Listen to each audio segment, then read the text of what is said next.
שלום לכם, צופים יקרים. שעת האפס בבית היהודי המצוי היא שעה 1 בצהריים. בשעה 1 בצהריים נפתחת הדלת והצאן חוזרות ממקומות פזוריהן. שאי סביב עינייך וראי, כולם נקבצו, באו לך מהגנים, מבתי הספר, מתלמודי התורה. כולם נקבצים וחוזרים הביתה ב1 בצהריים. אנחנו נעקוב לרגע אחרי יוסי. יוסי הוא ילד כבן 8. כאשר יוסי נכנס הביתה, הוא לא בדיוק פותח את הדלת, אלא הדלת נפרצת באחת, נפתחת באחת, והוא בבית. את הילקוט שלו הוא מעיף לאחת הפינות. כמובן ששלום אין בפיו. הוא נכנס אל המטבח ומתחיל לרחרח שם בסירים מה מתבשל. אחרי דקה הוא נמצא כבר במגירות שלו ובודק את האוצרות שלו, מה שהוא קנה מדמי החנוכה, מהאפיקומן, ואחרי רגע או שתיים כבר נשמעת כל זעקה וצווחה. אמא, תגידי ליוסי, אמא, יוסי מציק לי. הוא רב עם האחיות שלו ועם כל מי שמצוי בבית באותה שעה. וזה ממשיך כך עד הערב. יוסי לא רגוע והוא מתוח, ואמא שואלת, יוסי, מה קרה לך? למה חרה לך ולמה נפלו פניך? למה חזרת כל כך עצבני, כל כך מתוח, כל כך מרוגז? למה אתה לא רגוע יותר? למה אין שלום בפיך כשאתה נכנס הביתה? תאמר שלום. באמת למה? ולמה עד הערב הוא כל כך עצבני? תגידו, מעצבנים אותם שם בבתי הספר, ובתלמודי התורה? אז כדי לענות על השאלה הזו, בואו נתבונן לרגע על סדר היום של יוסי. כאשר אנחנו שולחים את יוסי ליום של לימודים, אז אנחנו בטוחים שהוא יוצא ל5 שעות, משעה 8 ועד 1 בצהריים. אבל זה לא בדיוק ככה. יוסי יוצא להרבה יותר זמן. הבה ננסה לרגע לחזור לאותם ימים בהם חבשנו אנחנו את ספסלי הלימודים. השעונים, כזכור לכם, בימים ההם לא היו משוכללים ומהירים וזריזים כשעונים שלנו היום. עד שחלפה לשעה זה לקח המון זמן. גם אתם הייתם עושים טבלאות ייאוש כאלה, איקסים על כל 5 דקות שעוברות? רק בהפסקות השעונים קצת שינסו מותניהם ורצו יותר מהר. בקיצור, עד שחולף לו יום לימודים זה המון זמן. בואו נראה הלאה. ישנם מתחים מסביב ללימודים. הכנתי שיעורי בית? לא הכנתי שיעורי בית. כן יקראו לי? לא יקראו לי. כן יבדקו? לא יבדקו. יש מבחן? אין מבחן. המורה קלט אותי? לא קלט אותי? הוא מכיר בערכי? בואו ננסה להבין. כמה לנו חשוב שהבוס שלנו בעבודה יחשוב עלינו משהו חיובי? חשוב לנו לדעת מהי דעתו עלינו. גם לילד חשוב לדעת מה דעתו של המורה עליו. חברים, כן תראה לי, לא תראה לי, כן תיתן לי, לא תיתן לי, אם לא תיתן לי, תראה מה אני אעשה לך, תראה מה יהיה. מתח, איומים לפעמים. משחקים, כן ישתפו אותו, לא ישתפו אותו. תשמעו, סיפור, בהפסקה. ילדים משחקים בחצר של בית הספר. מראה נחמד. מראה משובב נפש, כמו שכתוב בנביא, ומלאו רחובות ירושלים, ילדים וילדות משחקים ברחובותיה. משהו חזון של אחרית הימים. אתם יודעים מה יש מאחורי המשחק הטבעי והיפה הזה? אז תשמעו, כשיוצאים להפסקה יש דיון. דנים אם מצרפים את יוסי היום למשחק או לא. כי יוסי הוא לא רץ כל כך מהר כמו כולם, וגם החולצה שלו לא מקופטרת כל כך ישר, וזה לא כל כך נעים לשתף אותו, אז דנים אם לשתף אותו. ויש בית דין. זה לא בית דין של 71 זקנים, וגם לא בית דין של 23 שדנים דיני נפשות, אבל בהחלט דנים דיני נפשות. זה צביקה ומוטי ויעקב. היום, עם יוסי או בלי יוסי, הם דנים, ויוסי עומד לו בצד כמו נידון בין חיים להפך, היום בלי יוסי. וכך יכולה לעבור הפסקה אחת ולא ישתפו את יוסי, והפסקה שנייה ולא ישתפו את יוסי, והפסקה שלישית, וכך יעבור לו יום ויעבור שבוע, ויעבור חודש. צופים יקרים, גם שנה תמימה יכולה לעבור, ולא ישתפו את יוסי ולו במשחק אחד. זאת ועוד, ישנם ימים שמצב הרוח שלנו קצת ירוד. אנחנו קמים, איך אומרים, בלי כל כך מצב רוח, אולי קצת על צד שמאל. ואנחנו צריכים לסחוב את היום, אין לנו חופש היום. אז אנחנו לא יכולים לפתח תאוצה בשלישי, ברביעי או בחמישי. אנחנו מורידים להילוך ראשון, מקרטעים אי שם בין הראשון לבין השני, מעבירים את היום. גם לילד שלנו יש ימים שאין לו חשק לכלום. הוא קם בלי חשק, אין לו חשק לא ללמוד, לא לסדר את החדר, אפילו לא להתלבש. אבל הוא צריך להמשיך. והוא ממשיך. אז ילד חוזר אחרי כל הסיפורים האלה שהם קצה של קרחון, חוזר הביתה, והוא מוצא את אמא שלו בטלפון. השיחות קודש הם, רק אך טוב החסד ירדפוני. אמא עושה שידוכים בטלפון, יש מנהלת 7 גמחים, נותנת ייעוץ לכאלה ששואלות אותה, ולכאלה שלא שואלות אותה, אבל היא נותנת את הייעוץ שלה בהתנדבות, כי היא יודעת אולי הן מתביישות לשאול אותה, אז היא מחווה את דעתה בהתנדבות. יוסי נכנס הביתה, מוצא את אמא בטלפון, הוא מוצא את האחיות שכבר במטבח חוגגות, הוא בטוח שהם לקחו כבר כל חלב וכל מיטב, את כל החלקים הטובים כבר הם סידרו לעצמם.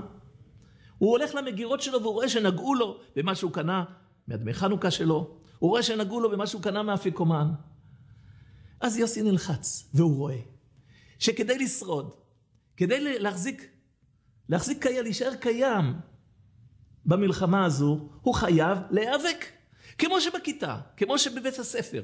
כדי לשרוד, כדי לשחק, כדי להיות מוכר, הוא חייב להיאבק על זה. הוא חייב לקמוץ את הידיים שלו לאגרופים כדי להיאבק, להישאר קיים גם בבית. המקום שלו לא מובטח כלל וכלל. כדי שהוא יהיה שווה משהו, כדי שישאר לו משהו, הוא חייב להיאבק. ולכן הוא מתנהג ככה. אז מה לעשות? מה אני אעשה? אני אערוך לו קבלת פנים ממלכתית, אני אפרוס לפניו שטיח אדום, אני אזמין את התזמורת הפילהרמונית עם 17 נגנים שישירו לפניו שיר לכת, שינגנו לפניו שיר לכת. לא, אמא יקרה, לא צריך את כל הקבלת פנים הממלכתית. 5 דקות לפני שהילד אמור להגיע, לפני שהילדים אמורים להגיע, תאמרי בטלפון, שלום, סליחה, תראי, מישהו חשוב אמור להגיע. ותנתקי. הרי בערב בין כך תמשיכו את השיחה. קבלי את הילד בעצמך ותגישי לו את האוכל. בוא חמוד, אתה רואה? זה המקום שלך, הנה הכוס שלך וזו הצלחת שלך. תגישי לו את האוכל בעצמך, לא על ידי מלאך ולא על ידי שרף ולא על ידי שליח ולא על ידי תנועות של פנטומימה אי שם מהטלפון, שאת עושה לו סימונים שהאוכל פה ואחר כך תזרוק לפח. כל זה תגישי לו בעצמך. ותוסיפי לו 2 מילים.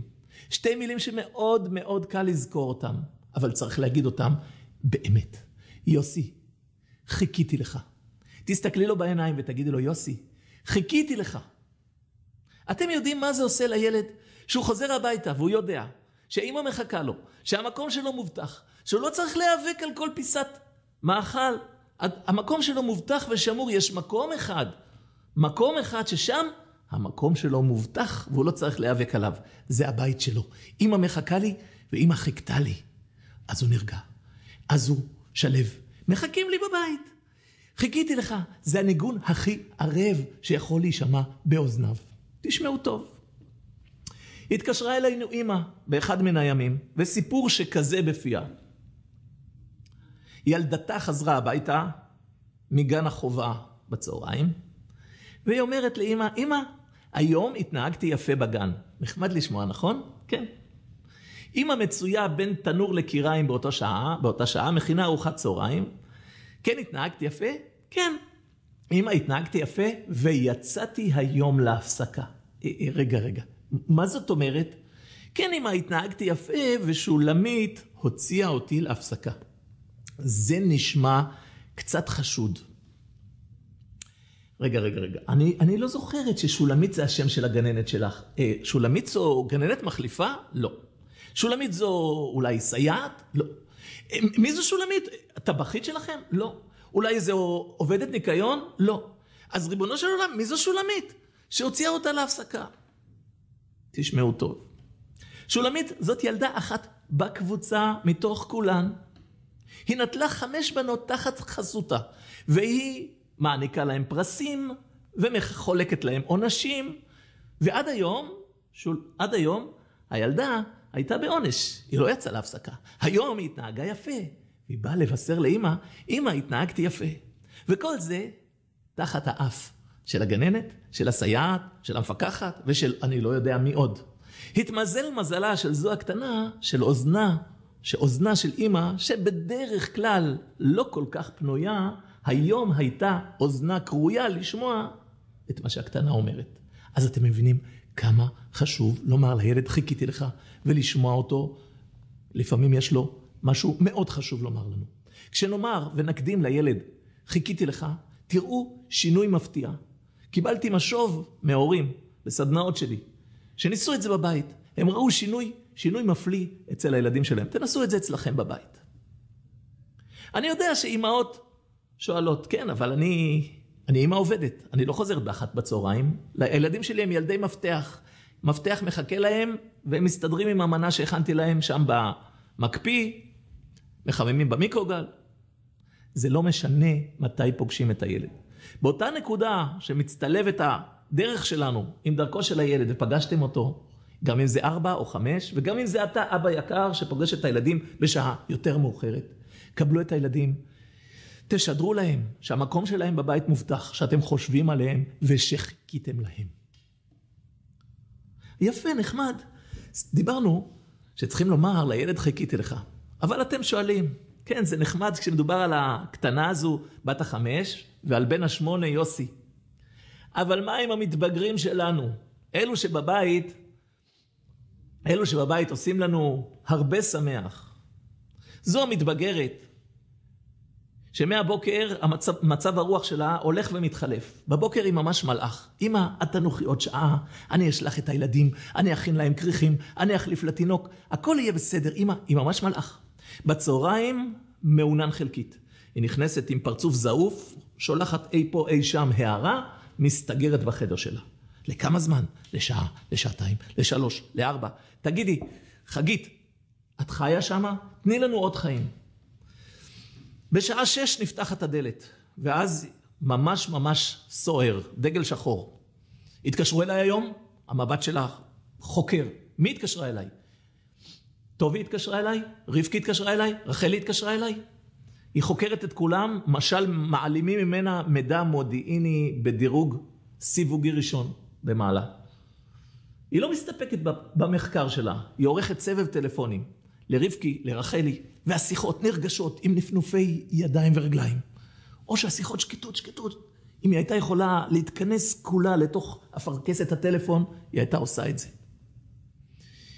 כמה לחץ בבית, כמה רוח שערה. היא נעמדת ליד הראי, מברישה את השערות שלה עוד ועוד, באיזה מרץ, באיזה עצבנות. שוב מסתכלת בראי, ושוב מסתכלת בראי, ושוב. באיזו מלחמה, על הבגדים ועל כל פרט קטן בבית. אני לא יכולה להגיד לך, חיכיתי לך. אני קצת שמחה כשהיא יוצאת מהבית. אל תגלו לה. והמתבגר, מה שלומך? ברוך השם. איך אתה מרגיש? בסדר, ברוך השם. מה חדש? בסדר. תגיד, אין לך עוד מילים בלקסיקון, חוץ מכן, לא, ברוך השם, בסדר? אין לך אוצר מילים קצת יותר נרחב? מה קורה לך? מה עובר עליו? הוא מסוגר, הוא לא מדבר. כשזה מגיע לחדר שלו, אל תשאלו, איזה בלגן, הוא לא יכול לסדר אחריו, ולו פריט לבוש אחד. שים לפחות את הכביסה במחל של הכביסה. וכשזה מגיע לבגדים שלו, אל תשאלו. לא יכול עם הנעליים האלה. אני צריך נעליים חדשות, חגורה חדשה, זה כבר לא הולך היום. אני לא יכול לחזור עם זה ללימודים. אבא, אני חייב, אבל עכשיו קנינו לך נעליים, לא מזמן. אבא, אתה לא מבין, הנעליים האלה לא הולכות. כולם יצחקו עליי, אני אגיע לאוטובוס, הנהג אומר, רד מהאוטובוס. עם נעליים כאלה אני לא מעלה אותך לאוטובוס. כל הזמן עוד בגדים ועוד בגדים. כשהם יוצאים מהבית אני נושם. ברוך השם, יצאו קצת שקט, חוזרים ללימודים, ברוך השם. נו, אז איך אני אגיד להם חיכיתי לך? אז בואו תשמעו טוב. המתבגרים שעושים לנו את כל ההמולה הזאת, את כל הבלגן הזה, את כל המתח הזה בבית, סובלים מזה עוד יותר מאשר אנחנו. הם סובלים שבעתיים מאיתנו. בגיל ההתבגרות תהליכים מתחוללים, תהליכים שונים ומשונים מתחוללים. וגם תהליכים נפשיים של חיפוש זהות, של חיפוש משמעות, של מי אני, של מה המשמעות שלי, של למי אני חשוב, למי אני חשובה, מה אני עושה, איך רואים אותי, מה חושבים עליי, והדברים האלה מאוד מציקים. מסתכלים עליי כגדול, כקטן, אז למה דיברו אליי ככה? אז למה אמא אומרת לי מילה כזו? אז למה כך? אז מפרשים כל דבר, אז אני גדול או קטן? אני צריך להראות להם שאני לא קטן, אני גדול. כל הדברים האלה יוצרים מתח, הם יוצרים לחץ. יש בנפש שלנו רבדים. יש רובד שבו אנחנו רוצים עצמאות, אנחנו רוצים שיכירו בנו, שאנחנו יכולים. ויש רובד ששואף לקבל את המרות, לקבל את הסמכות, לקבל את ההוראות מלמעלה. ויש מלחמה בין הרבדים האלה. בגיל ההתבגרות נעשה חיכוך בין הלוחות האלה, כמו הלוחות שכדור הארץ מורכב מהם. כשנעשה חיכוך בין הלוחות של כדור הארץ, כידוע לנו, נעשית רעידת אדמה, פורצת התפרצות וולקנית, או צונאמי למיניו. גם אצל הילדים שלנו הדברים כך. והדבר חשוב לומר, בזמן הזה ובתקופה הזו, הם זקוקים עוד יותר מתמיד לשמוע, חיכיתי לך, חיכיתי לך. הם זקוקים לכתף תומכת, הם זקוקים לנו חזקים, הם זקוקים שלא נענה להם באותם מטבע שהם מדברים. למרות שהם פוגעים, למרות שהם מעליבים, למרות שהם מדברים בחוסר דרך ארץ, אל תענו באותם מטבע.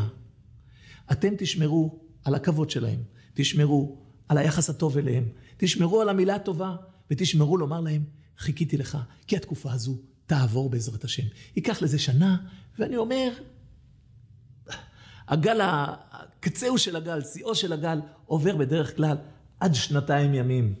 אז תחזיקו מעמד עם הזמן הזה. מספרים שבאחד מבתי הספר נכנס המנהל נכנס לביקורת בכיתה, והוא רואה להפתעתו, תארו לעצמכם, המורה נאבק, מתקטש, או בלשון של הסלנג, הולך מכות עם אחד התלמידים על הרצפה, ויאבק איש עמו עד עלות השחר. המנהל פונה למורה ואומר לו, מה זה? אומר לו המורה, הוא התחיל. לא. אז בואו לא נלך באותה צורה עם הילדים, הוא התחיל. אל תרדו, ואל תרדו לפסים אישיים, אל תרדו למאבק אישי. תבינו שלילדים יש קושי בזמן הזה, הם זקוקים לתמיכה שלנו. תהיו הורים חזקים, ותאמרו להם את הדבר החשוב מהכל, חיכיתי לך. כי באמת אנחנו מחכים להם. באמת אנחנו שמחים שהם חוזרים הביתה. באמת הם האור שלנו. ההתנהגות הקשה היא תחלוף. ואני רוצה להוסיף עוד מילה. גם לבן הזוג חשוב לומר חיכיתי לך כשהוא חוזר הביתה.